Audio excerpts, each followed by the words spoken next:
කඩෙන් ගන්න Chile paste එකට වඩා රසට මාස ගාණක් නරක නොවී තියාගන්න පුළුවන් විදිහට ලේසියෙන්ම චිලි පේස්ට් එකක් හදාගන්න තමයි අද මම යන්නේ.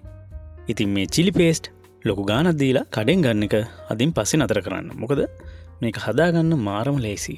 එහෙනම් මම මේක හදාගන්න ඕන දේවල් මුලින්ම දාන්නම්.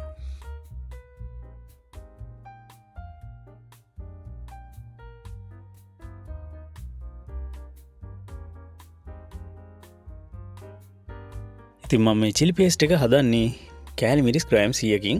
මුලින්ම මම කූනිසෝ ග්‍රෑම් 50ක් මේ වගේ තෙල් දාන්නේ නැතුව විනාඩි 2-3ක් බැදගෙන ඒ ටික හොඳට කොටාගෙන පැත්තකින් තියාගන්නවා.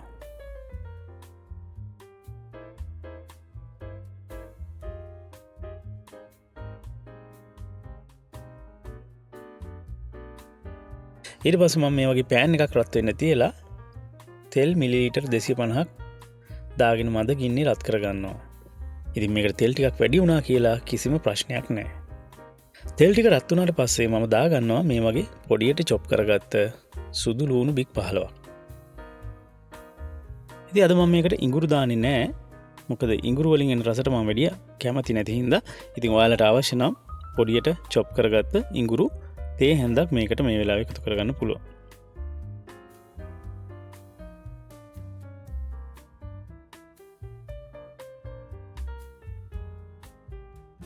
මේ ටික මේ වගේ රන්වන් පාට වේගෙන එද්දී අපි කොටාගත්ත කූනිසෝ ග්‍රෑම් 50 දාගන්න ඕනේ.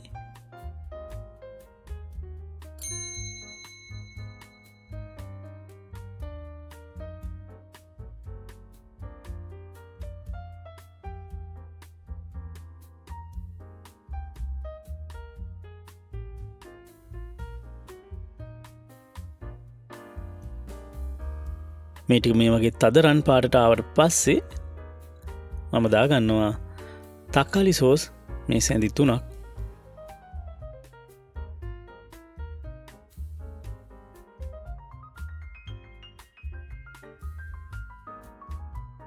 සෝයා සෝස් මේ සැඳි 3ක්.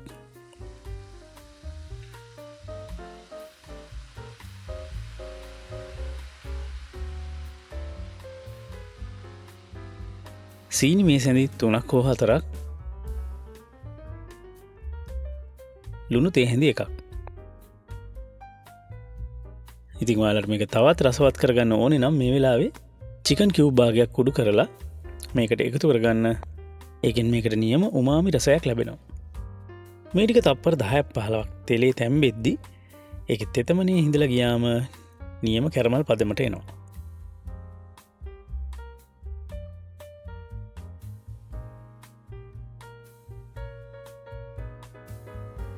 තප්පර 15කට විතර පස්සේ මම කෑලි මිරිස් ග්‍රෑම් 100 එකතු කරගන්නවා. ඉතින් කෑලි මිරිස් ටික දාගත්ත වෙලාවෙ ඉඳන් දිගටම හැඳි ගන්න ඕනේ. මිරිස් ටික තෙල් එක්ක මිශ්‍ර වෙලා තද රතු පාට වේගෙන එද්දිම තප්පර 30ක් 40ක් ඇතුළත ලිප ඔෆ් කරගන්න ඕනේ. නැත්තම් මිරිස් ටික කළු පාට වෙන්න බලනවා.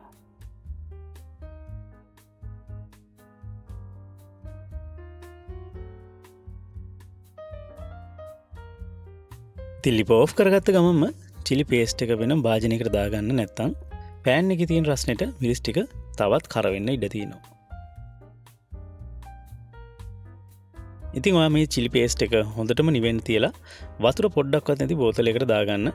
මේක නිවෙන්න කලින් දැම්මොත් බෝතලය ඇතුලේ ජල වාෂ්ප හැදිලා චිලි පේස්ට් එක වනින් පුස් කන්න ඉඩ තියෙනවා. ඉතින් අදින් පස්සේ ඔයා කඩෙන් චිලි පේස්ට් ගන්න එක නවත්තලා මේ විදිහට ගෙදරදිම හදාගෙන කන්න. ඔයා අපිව තාමත් සබ්ස්ක්‍රයිබ් කරලා නැත්නම් මේ දැන්ම සබ්ස්ක්‍රයිබ් බටන් එකයි බෙල් අයිකන් එකයි ක්ලික් කරලා තියාගන්න. එහෙනම් ඔයාලා හැමෝටම සුබ දවසක්.